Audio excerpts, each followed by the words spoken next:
Irène Chagnot vous propose Voyage sans passeport.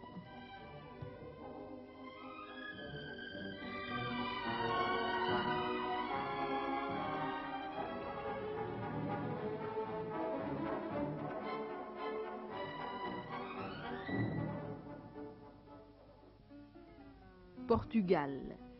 Et blotti entre deux plages où le temps s'est figé en un aspect d'éternité, Nazaré, proche de l'océan, avec ses maisons blanchies à la chaux. Nazaré, petit village portugais, vous présente sa vie quotidienne. Les acteurs de ces scènes, les barques, les femmes, les hommes, les bœufs, chacun a ici sa place propre, son labeur défini. Le pêcheur de Nazaré fait son métier avec amour, car là-bas l'amour ne s'adresse pas qu'aux êtres, mais aussi à la mer. Elle tient dans la vie de chacun le rôle principal. Tout est fait pour elle et par elle. Elle est le centre de leur univers, dure souvent, meurtrière parfois, elle donne aux hommes qui journellement l'affrontent une sorte de courage tranquille qui sied à ce peuple fier. La femme, elle, s'incline devant ce combat où elle ne participe qu'au second plan. Sa besogne est plus humble, mais son courage quotidien est aussi vigilant.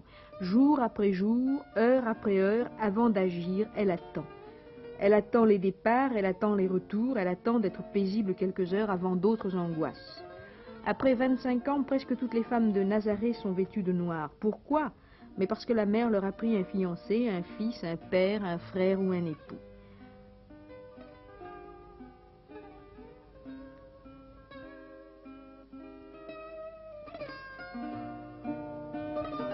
Il eût été simple de quitter cette côte inhospitalière car ici la mer est violente et une profonde fosse empêche la construction d'un port.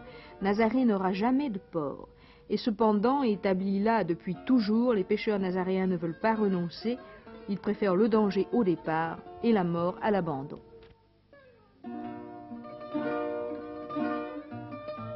Préparer les filets est une besogne noble, les hommes s'en acquittent.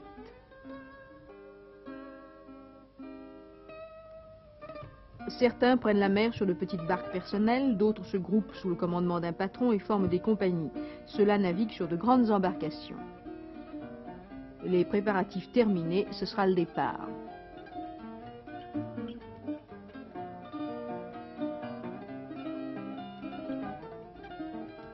Tout enfant déjà, ils apprennent la mer, ce qu'elle demande d'effort, ce qu'elle apporte d'heureux et de libre. Toute la vie des Nazaréens se passe sur la plage. C'est une sorte d'avant-scène du village.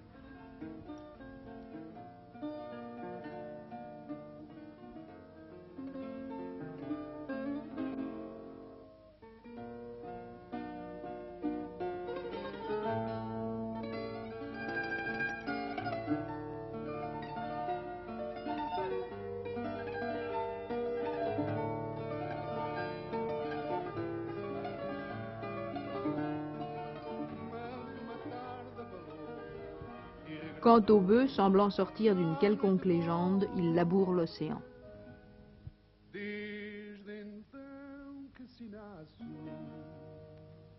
Dizem na rua, de porta em porta, já foi Maria da Graça, já teve graça ao passar, e agora quando ela passa, nem graça tem. Et l'attente des femmes se poursuit.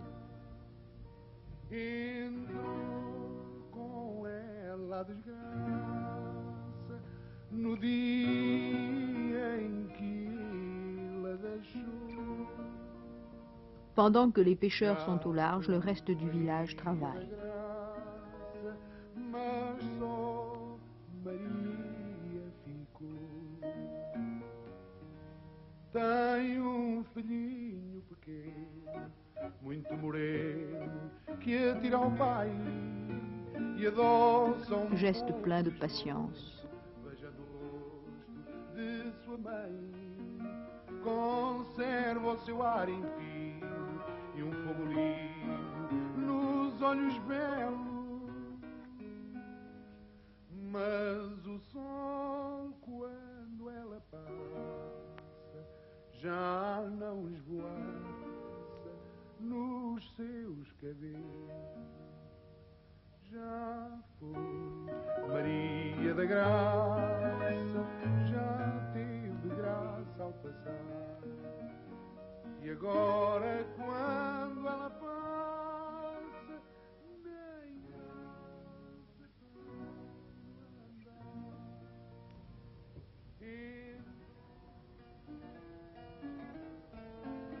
Elles attendent.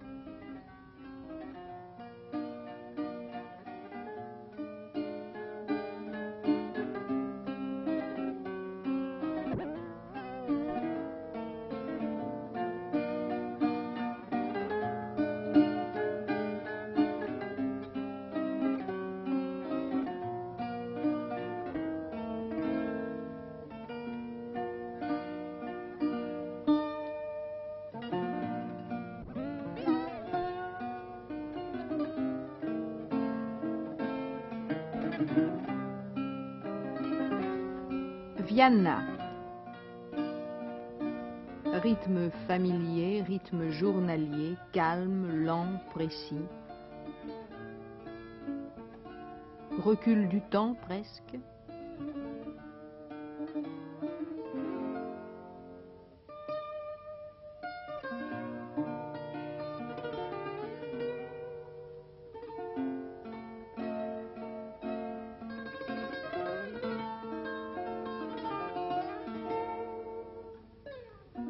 Lavandière, geste éternel.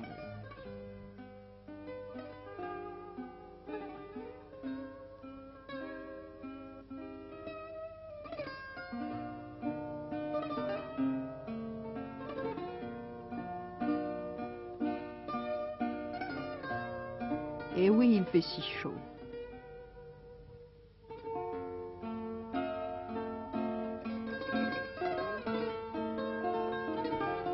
Et servant de cadre à cette vie, cette petite ville, Vianna. Maison, place, fontaine, tout est fait avec soin, jusqu'à la plus humble chose.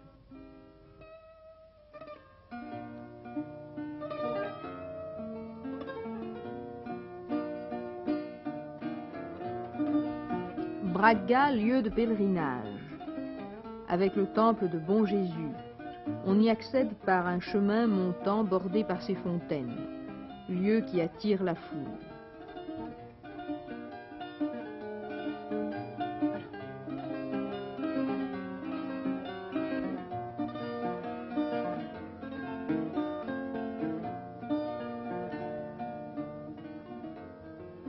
D'ici, on domine une contrée fertile qui offre en toute saison les plus beaux paysages. Vieux de 9 siècles, il vit naître Alphonse-Henri Ier, roi chevalier. Pierre taillée dans la masse granitique.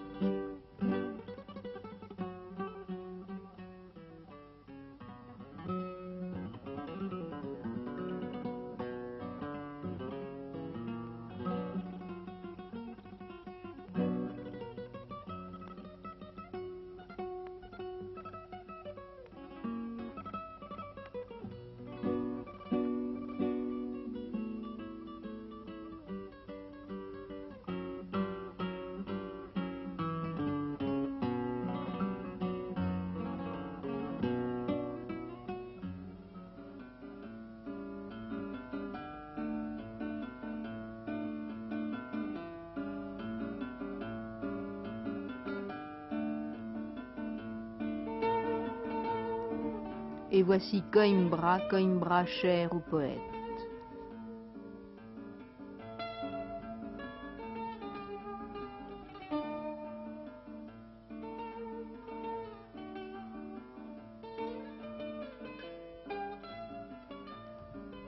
Bordé par le romantique Mondego, là on vient rêver sous les camphriers et les eucalyptus.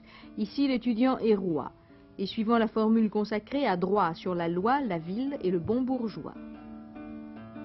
De son uniforme, une redingote noire, usée, sa cape est en dents de scie, tradition qui date de la fondation d'université. Là-bas, comme le plus souvent ailleurs, l'étudiant est démuni, mais l'ambiance dans laquelle il vit lui fait tout supporter. Ces rubans racontent que nous sommes la semaine d'un examen.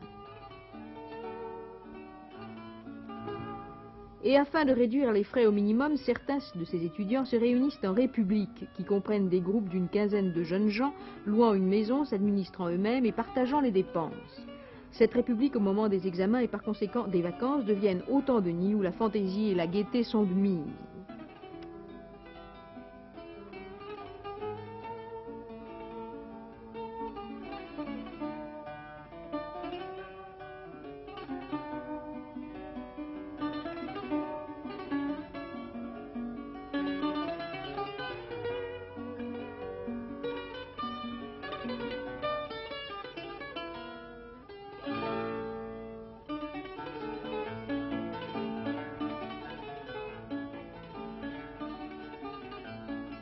Chansons dans les rues, chansons dans les chambres, chansons sur les balcons, le fado est partout et son irritante sonorité finit par envoûter. En cette fin de mai, l'atmosphère est très spéciale. Ces musiques annoncent que les fêtes de fin d'année scolaire commencent, et ceux qui n'ont plus d'autres soucis s'en donnent à cœur joie. Anxieux ou insouciant, chacun s'interroge et suppute ses chances. Une visite à l'université nouvelle. Ces nouvelles perspectives bouleversent un peu le Coimbra romantique et bien des immeubles pittoresques disparaissent afin que s'élèvent ces nouveaux bâtiments. Mais cela ne va pas bien sûr sans protestation, mais les traditions sont si fortes qu'une liaison heureuse sait allier le charme du passé aux nécessités de l'avenir. La bibliothèque royale, une des plus belles qui se puisse voir, renferme quelques-uns des livres les plus précieux au monde.